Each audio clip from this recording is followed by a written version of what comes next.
What is going on, guys? Fitcho here and welcome back to the Fitcho Career. It is episode number 0 of season 2 and today we're in Spain for pre-season testing for the 2018 Formula 1 Championship, and today I just want to talk to you guys about all the news of the off-season and how the driver market is sitting as we head into this brand new season of Formula 1, and also how pre-season testing has gone and what to expect of the upcoming season. But before we get into all of that, I just want to say a massive thank you to all of you guys because we just hit 1,000 subscribers on the channel, which is absolutely crazy. We're now into 4 digits, which absolutely blows my mind. So to celebrate this big milestone, I'm going to be doing a Q&A. So comment all your questions down below, maybe use the hashtag Q&A or something so I know it's for the Q&A, and hopefully in a couple weeks time, I'll get around to making that video.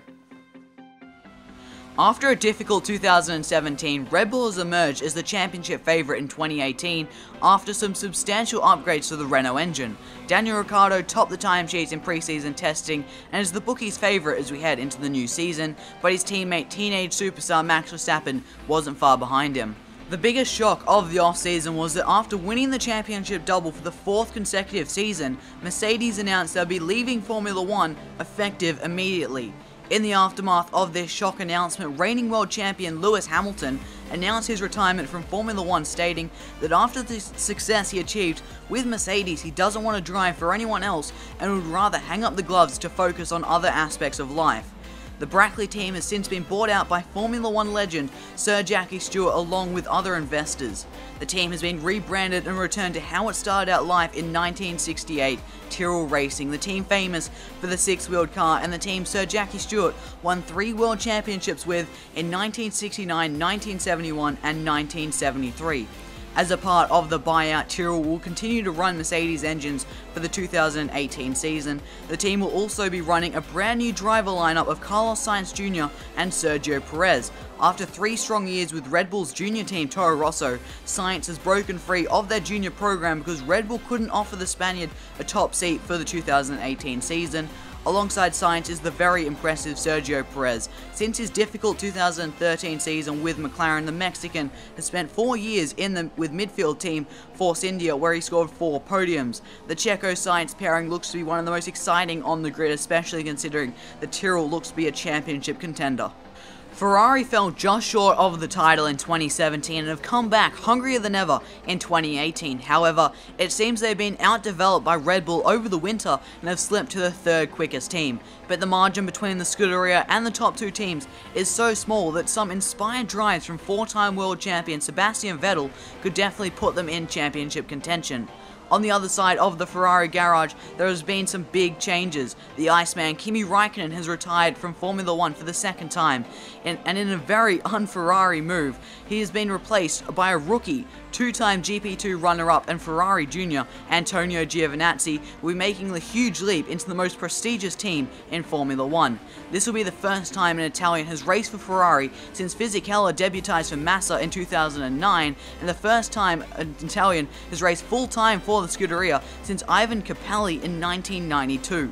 After a 3rd difficult year with Honda, McLaren have returned to Mercedes power, operating as the main Mercedes-powered team after the German manufacturer pulled out of the sport full-time. As a part of this deal, McLaren have signed Mercedes driver Valtteri Bottas to partner Stoffel Vandoorne. With McLaren's already strong chassis and now the best engine on the grid, McLaren and Mercedes finished pre-season testing as the 4th fastest team, not far off the top 3. After countless failures with Honda's power unit, frustrations boiled over for Fernando Alonso, and during the summer break in 2017 he announced that he would be leaving McLaren at the end of the season to return to Renault, the team he won both his world championships with in 2005 and 2006. The Renault team has been on the up ever since returning to the sport in 2016, however Alonso may be regretting his decision to switch as McLaren finished above Renault in pre-season testing, but only by a small margin. With enough development from McLaren and Renault, there could be a 5-team fight for the championship this season. Hülkenberg has also remained at the French squad for his 2nd season. The battle between Force India and Williams looks set to continue for another season, with the teams being closer than ever before. Force India, still draped in BWT pink, have retained Frenchman Esteban Ocon for a 2nd season. by finishing 6th in the GP2 Championship last year with Rapax, one of the worst teams in the championship. In his second season, young Italian ace Luca Ghiotto did enough to impress the Force India bosses, and he'll be stepping up to replace the Tyrrell-bound Sergio Perez. After being snubbed of the Ferrari seat after Raikkonen's retirement, Grosjean left Haas, Ferrari's unofficial B team, and joined Williams to replace Felipe Massa, who's retiring for good this time. On the other side of the Williams garage is Mercedes junior Pascal Wehrlein, who got the call up from Sauber after an impressive 2017, including an 8th place at the Spanish Grand Prix. He will be replacing Lance Stroll, who has been dropped after an unimpressive first season at the pinnacle of motorsport. After spending a year in Japan racing in Super Formula, 2016 GP2 champion and Red Bull junior Pierre Gasly will finally make the step up into Formula 1, replacing the departing Carlos Sainz at Toro Rosso. The Frenchman will be alongside Daniel Kvyat, who has stayed on with the team for another season. Toro Rosso finished preseason testing as the 8th quickest team, just behind Williams and Force India. The Italian-based team is hoping to catch the two when they bring major upgrades at the start of the European season. Haas is heading into their 3rd season in Formula 1, and it looks to be one of the toughest for the American team. In preseason testing, they have slipped to the 9th best car on the grid and have lost their main man, Romain Grosjean. He will be replaced by Ferrari junior Charles Leclerc, who was coming off a very up-and-down season in GP2. The Monegasque driver was a logical choice as he made multiple FP1 outings for Haas during both 2016 and 2017. Alongside Charles Leclerc will be Kevin Magnussen, who has stayed on with the team for a 2nd season. BMW will return to Formula 1 this season, teaming up with the Swiss team Sauber, just like they did in the late 2000s. They'll run an all-new driver lineup of all rookies, both GP2 graduates, Swiss driver Louis Deletraz, who finished 3rd in his debut season in the championship, and British driver Oliver Rowland, who finished just behind Deletraz in 4th place. The team has struggled in pre-season testing, but hopes with factory backing from BMW they can return to the top end of Formula 1 very soon. Possibly the biggest story of the winter, however, is that the Formula 1 grid will return to 22 cars for the 2018 season, with Toyota returning to the sport after a 7-year absence.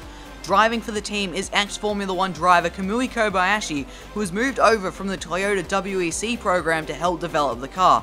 Alongside Kobayashi will be myself, the 2017 GP2 champion, fresh off my dominant championship in my debut season in GP2, the first rookie champion since Nico Hülkenberg back in 2009.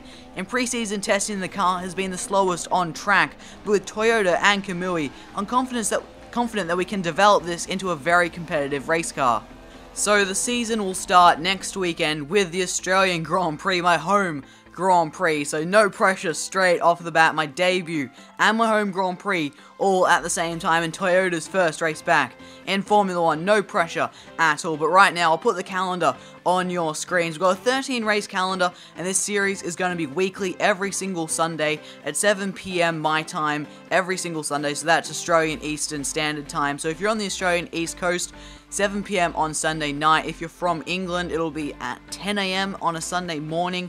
I believe every single week up until the launch of F1 2017, this series should finish the Sunday before the game comes out, because the game comes out on the Friday. Now, also, I have to say a few thank yous, because this wouldn't be possible without a few people getting this mod made and ready for this new series, especially Dimitar Vitanov, I think that's how you pronounce his name. He's been a massive help changing all the helmets with all the different sponsors on them. So it's like I moved Grosjean from Haas to Williams, for example. He helped changing all the sponsors to the Martini stuff and all that, and he did that for pretty much all the drivers, so a huge thank you to him for that. I also got to say thank you to Marcus99. Both these guys are on Race Department. I'll leave their links in the description, including Dimitar's YouTube channel. Marcus99 was a great help because he made the Toyota mod, the mod I am driving with the team I'm driving for, and he's also helped me out making the team gear that's compatible with the Manor stuff, and he's also helping me out with the Tyrrell team gear. Then I also have to say a thank you to Christix, I think it is, because he gave me pretty much the Tyrrell skin, and he gave me a VW skin, which is the same design as the Tyrrell skin, which is what I really needed, with the two big lines coming down the chassis, and without him I wouldn't have been able to have a Tyrrell skin that looks that good, so a big thank you to him again. All those links are in the description. I'll also put all the links to the mods I've used in the description as well. So that is all for today, guys. I hope you guys have enjoyed this video. If you guys are looking forward to the upcoming season 2 of the Fitcho Career, make sure you do smash that like button, and if you haven't already subscribed to the channel, make sure you do, and also press the bell so you get notified notified when I upload and when I upload this series. And like I said before, every single Sunday, 7 PM GMT plus 10, which is Melbourne Sydney time or Australian Eastern Standard Time, every single Sunday for 13 weeks, a 13-round calendar, and that will take us right up to the launch of F1 2017. Also, don't forget, I am doing a Q&A for 1,000 subscribers very, very soon, so if you got any questions you do want to ask me, feel free to comment them down below with hashtag Q&A, and I'll get around to answering them in that video very soon. But thank you guys so much for watching. I've been Fitcho, and I'll see you all next time.